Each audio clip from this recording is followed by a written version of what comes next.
She flew 3,000 miles for what was supposed to be a friendly conversation. She left 45 minutes later, walking out of a Montecito mansion with footage that would ignite a firestorm. Robin Roberts has interviewed presidents, survivors, and some of the most difficult personalities in American media, but nothing prepared her for the woman sitting across from her that Tuesday morning. From the very first question, something was wrong.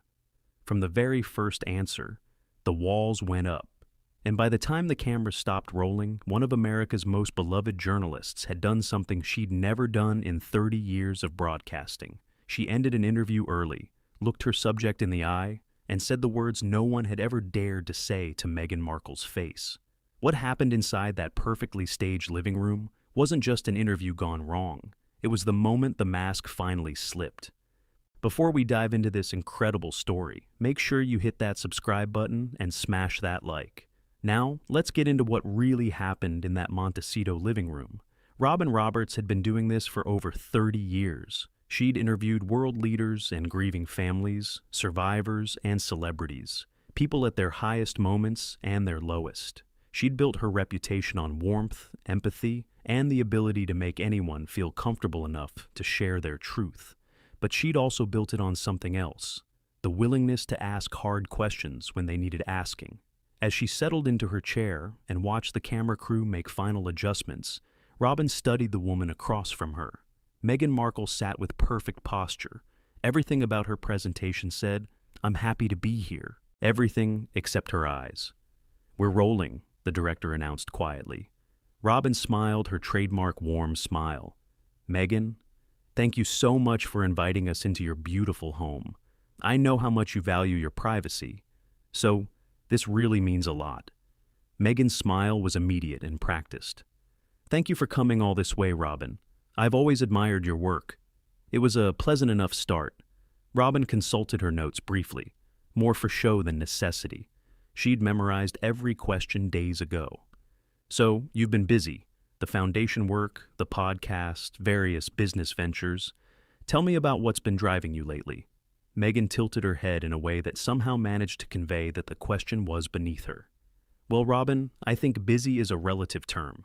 I'm certainly engaged with work that matters, work that has actual impact on people's lives. That's always been what drives me. Not activity for activity's sake, but purposeful action. And what does that purposeful action look like right now?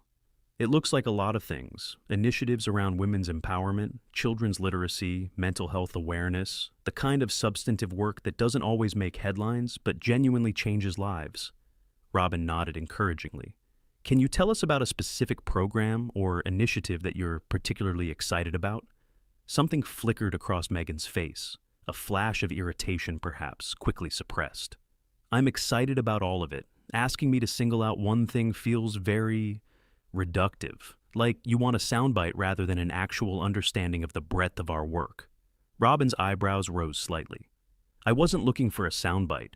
I just thought our viewers might appreciate hearing about something specific, a story that illustrates the impact you're talking about." "Our viewers," Meghan repeated, and there was something almost mocking in her tone. "Right. Well, if they want specifics, they can visit our website. I'm here to have a conversation, not deliver a press release." It was an odd response, dismissive of a question designed to give her a platform to shine. Robin made a mental note and pressed on. "Fair enough. Let's talk about your journey. You've had such a remarkable path. Actress, philanthropist, member of the royal family, and now building this new chapter in California. How do you reflect on all those transitions?" Meghan sighed, a small sound that somehow carried enormous weight. "You know, Robin, I've answered variations of this question hundreds of times. The journey narrative, the transition story, the remarkable path framing, it all feels very external, like my life is being packaged for consumption rather than actually understood." "I'm sorry if the question felt packaged. I'm genuinely interested in how you see your own evolution." "My evolution," Meghan laughed, but there was no warmth in it. "That's just another way of asking the same thing. How have I changed? What have I learned?" It's the kind of question that assumes I need to justify my existence, to prove that I've grown in ways that satisfy other people's expectations. Robin paused, recalibrating. In 30 years of interviews, she'd encountered defensive guests before, but usually not this quickly, and rarely this intensely. I don't think anyone's asking you to justify your existence, Meghan. I'm just trying to understand who you are now versus who you were before. And why does that matter? Meghan's voice had taken on an edge. Why is who I was relevant to who I am? I'm here, I'm doing work, I'm raising my children. Why does everything have to be filtered through my past? Because context helps people understand? Context. Meghan cut her off, her expression hardening. That word gets used a lot to justify invasive questioning. We're just providing context. Viewers need context.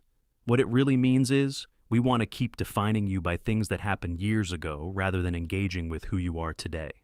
Robin took a breath, her patience being tested but her professionalism holding firm. Okay, let's focus entirely on today then. What would you like people to know about the Meghan Markle of right now? What I'd like is for people to stop asking what I'd like them to know. I'd like to be seen rather than interrogated. I'd like to have a conversation that isn't designed to extract information, but to actually connect. That's what I'm trying to do, Meghan. But connection requires mutual effort. I ask questions, you answer them, we find common ground. That's how interviews work.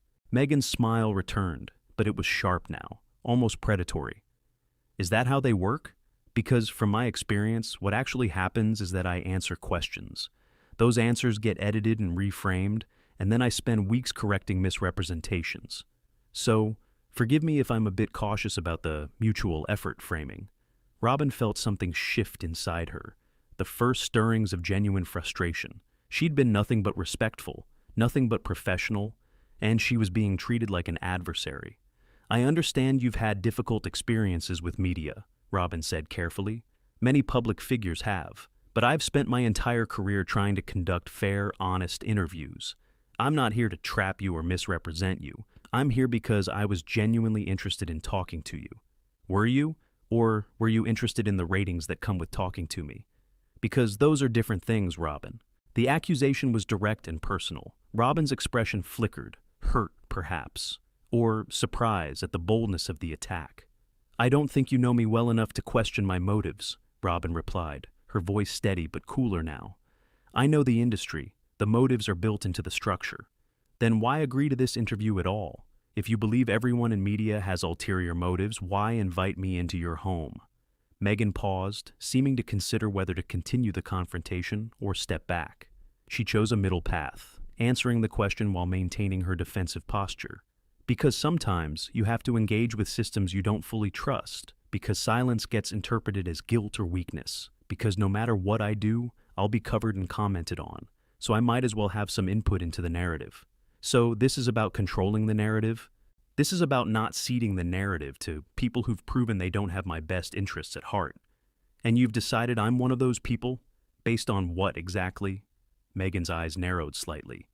Based on the line of questioning, Robin. You've asked me about my journey, my transitions, how I reflect on my past. Those are all ways of keeping me anchored to a story I'm trying to move beyond. A genuinely supportive interview would focus on where I'm going, not where I've been. Robin leaned forward slightly. With respect, Meghan, you can't dictate what constitutes a supportive interview. I'm a journalist.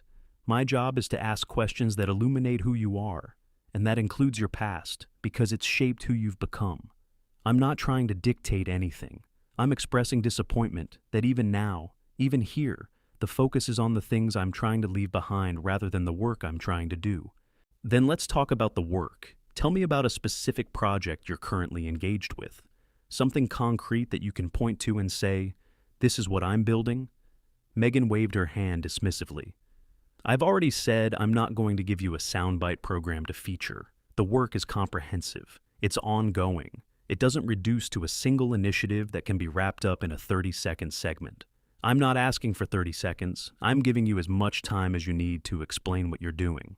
And I'm telling you that the work doesn't explain in that way. It's not about individual programs. It's about systemic change, the kind of change that takes years to manifest and doesn't photograph well for morning television. The dismissiveness of morning television landed pointedly.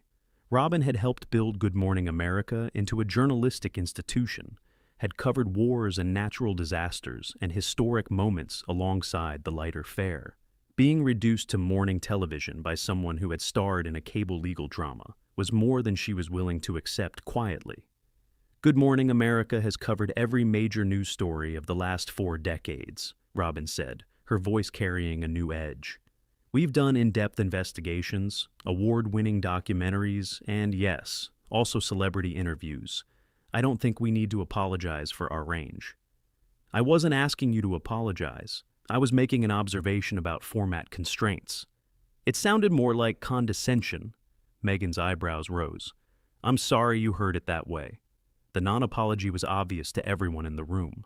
Robin took a moment to gather herself, aware that the interview was heading somewhere neither of them had intended. Let me try a different approach, Robin said, her journalistic instincts overriding her personal frustration.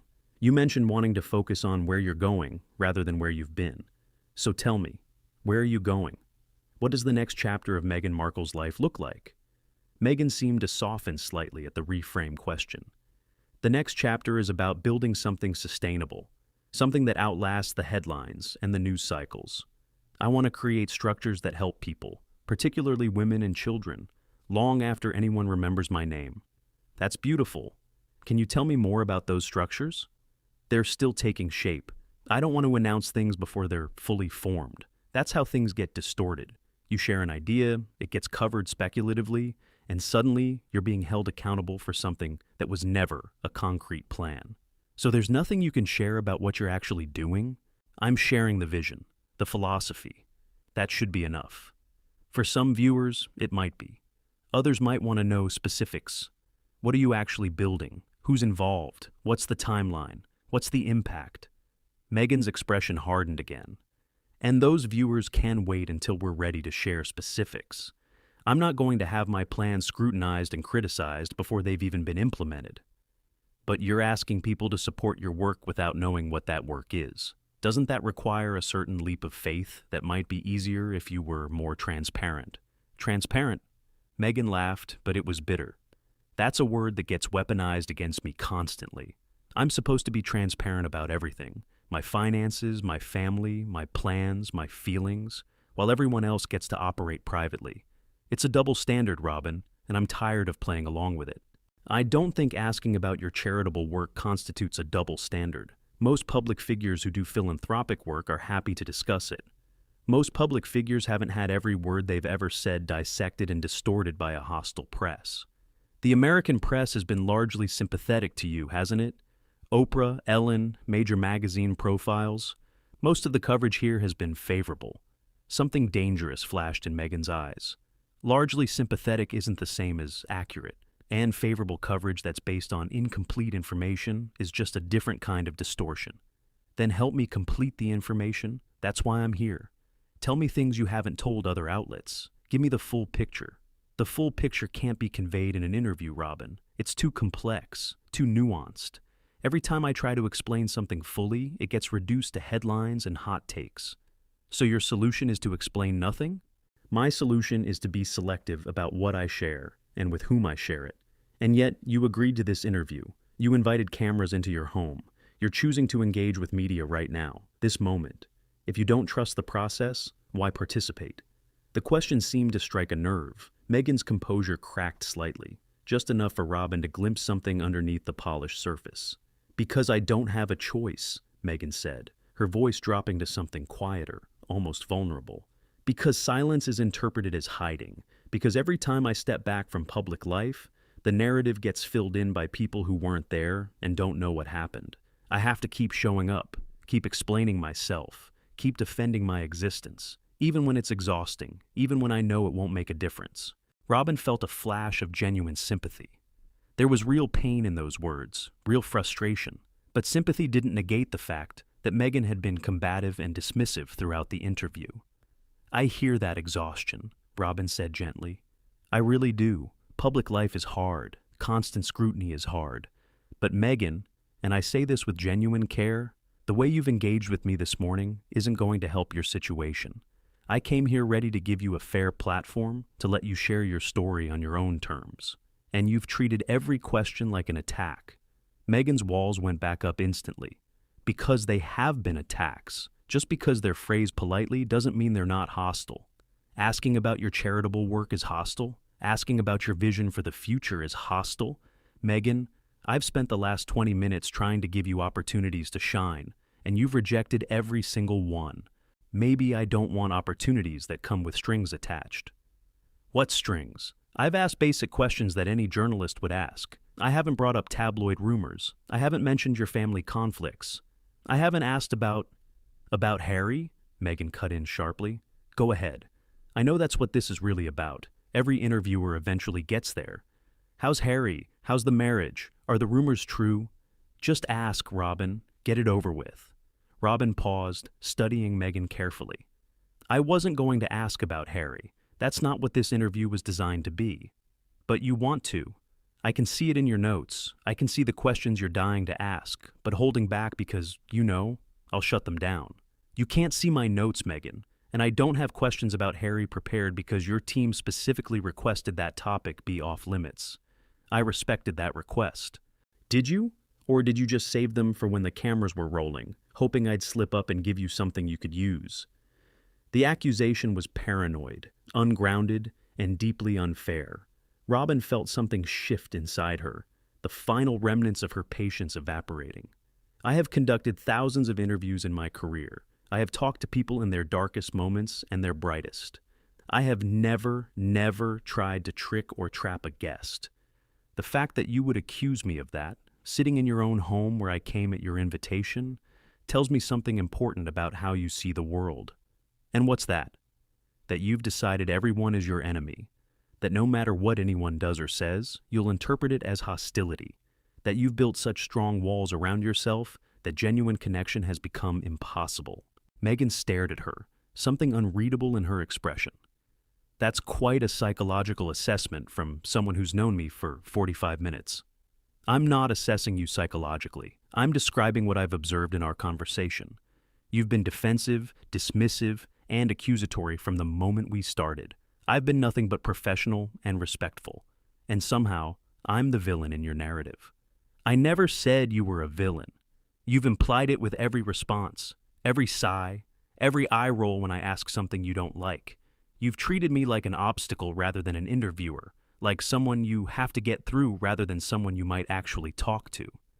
Meghan uncrossed and recrossed her legs, her discomfort visible. I'm sorry you feel that way. Are you? Because that sounds like another non-apology. I'm sorry you feel that way puts the problem on me. A real apology would be, I'm sorry for how I've behaved. Maybe because I don't think I've behaved badly. I've been cautious. I've been protective. Given everything I've experienced, I think that's reasonable. Caution and protection don't require rudeness. You can be guarded without being dismissive. You can be careful without being condescending. Condescending? Meghan's voice rose. I haven't been condescending. You called my questions reductive. You dismissed Good Morning America as morning television. You've suggested multiple times that I'm incapable of understanding your work or your perspective. How is that not condescension? Those were observations, not insults. They can be both, and they have been. The two women stared at each other across the carefully staged living room. The camera crew had gone silent, barely breathing, aware that they were capturing something far more raw than anyone had anticipated. Robin made a decision. 30 years of experience told her that continuing this interview would serve no one. Not her, not Meghan, not the viewers who deserved better than watching two women circle each other defensively. I think we should stop here, Robin said quietly. Meghan blinked. What? I think we should stop. This interview isn't working. We're not connecting. We're not communicating. We're just... She searched for the right word. We're performing conflict instead of having conversation. You're ending the interview? I'm suggesting we pause. Maybe we can try again another time, when we're both in a better headspace. Meghan's expression hardened. You can't just end an interview because you don't like how it's going. Actually, I can. And I'm choosing to because I don't think continuing serves either of us. I came here hoping to learn something about who you are. Instead, I've learned that you're not ready or willing to share that with me. And that's okay. That's your right. But it means there's no point in continuing. So, you're just going to leave, fly all the way here, and then walk out because I didn't give you the answers you wanted? I didn't want specific answers, Meghan. I wanted honest engagement, and that hasn't happened. I've been honest. You've been defended. Those aren't the same thing. Meghan stood up abruptly, her composure finally cracking fully. This is ridiculous. You invite yourself into my home, ask me invasive questions, and then act like I'm the problem because I don't perform gratitude for the privilege of being interrogated. Robin stood as well, her voice remaining calm, even as her counterparts rose. I didn't invite myself. Your team approached us, and I haven't asked a single invasive question. I've asked about your work, your vision, your current focus. The only thing that's been invasive is your interpretation of everything I've said. My interpretation is based on decades of experience with media manipulation, and my interpretation is based on decades of experience conducting fair interviews. We clearly see this situation differently, which is why continuing seems pointless. Meghan looked around the room, at the cameras, at the crew, at Robin standing calmly before her. Something in her expression shifted, as if she were suddenly seeing how this would look from the outside. Her agitated, Robin composed. Her the aggressor, Robin the professional. This is going to make me look bad, Meghan said quietly. I'm not responsible for how you look. I'm responsible for how I conduct myself. And I've conducted myself with professionalism throughout. What you do with that is up to you. You're going to air this. Portions of it, yes. Our viewers deserve to see what happened. They can draw their own conclusions. They'll see whatever you want them to see. That's how editing works. We'll release a longer version online, unedited. People can watch the whole thing and judge for themselves. Meghan laughed bitterly. How generous of you. It's called transparency, something you claim to value but seem unwilling to practice. The barb landed. Meghan's eyes flashed with something, anger, hurt, recognition, before she looked away. Robin turned to the camera crew. That's a wrap, thank you all. The professional efficiency of a veteran broadcaster reasserting itself. Meghan stood alone in the middle of her perfect living room, looking suddenly uncertain without the structure of an interview to push against. Robin paused before leaving, turning back one final time. For what it's worth, she said, her voice genuinely kind despite everything, I think there's a real person underneath all those defenses. Someone who's been hurt and is trying to protect themselves. I have sympathy for that. I just wish you'd been willing to let me see her. Meghan said nothing. Her jaw was set, her eyes bright with what might have been unshed tears or might have been fury. Robin gathered her things and walked out of the Montecito estate, leaving behind a duchess who had learned nothing and a story that would tell itself. What do you think? Was Robin right to end the interview early, or should she have pushed through? Did Meghan have legitimate concerns about media treatment, or was her defensiveness unjustified? Drop your thoughts in the comments below.